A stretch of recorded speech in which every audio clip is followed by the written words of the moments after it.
Armenia కంట్రీలో ఒక mini Switzerland ఉంది. అది ఈ వీడియోలో చూపిస్తా. వీడియో లాస్ట్ వరకు చూడండి. నేను నా రూమ్ లో ఉన్న ఫ్రెండ్స్ అందరం కలిసి అయితే అర్మేనియా కంట్రీలో ఉన్న మినీ స్విట్జర్లాండ్ కి అయితే వెళ్తున్నాము. వెళ్లే దారిలో చుట్టూ ఎటు చూసినా కూడా పచ్చని కొండలు, ఆ గ్రీన్ ఆర్మీ చూడడానికి ఒక అద్భుతమైన వ్యూ. స్విట్జర్లాండ్ కొండల మధ్యలో జర్నీ చేస్తున్నట్టుంది. మా జర్నీ నెక్స్ట్ లెవెల్ అని చెప్పాలి. 2 అవర్స్ జర్నీ చేసిన తర్వాత అయితే ఫైనల్ గా అయితే మేము అనుకున్న మినీ స్విట్జర్లాండ్ అయితే రీచ్ అయ్యాము. ఇదే దిలీజాన్. దీన్నే అర్మేనియా కంట్రీలో ఉన్న వాళ్ళైనా సరే ఎవరైనా సరే మినీ స్విట్జర్లాండ్ అంటారు.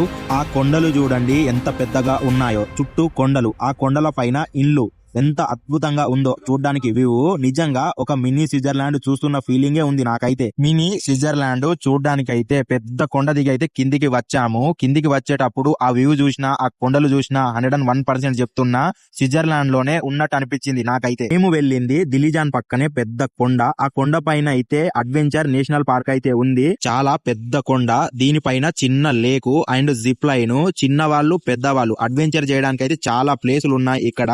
ఫ్రెండ్స్ తోటి గానీ ఇక్కడికి వెళ్తే 101% చెప్తున్నా ఫుల్ అంటే ఫుల్ ఎంజాయ్ చేస్తారు. అక్కడ ఉన్న అడ్వెంచర్స్ ఏంటివి, నేను మా ఫ్రెండ్స్ అయితే కొన్ని అడ్వెంచర్స్ చేశాము. అర్మేనియా మినీ స్విట్జర్లాండ్ అని చెప్పి ఫుల్ వీడియో మన యూట్యూబ్ ఛానల్లో అప్లోడ్ చేశాను. వెళ్ళి చూడండి. అలాగే మన యూట్యూబ్ ఛానల్ ని సబ్స్క్రైబ్ చేసుకోండి.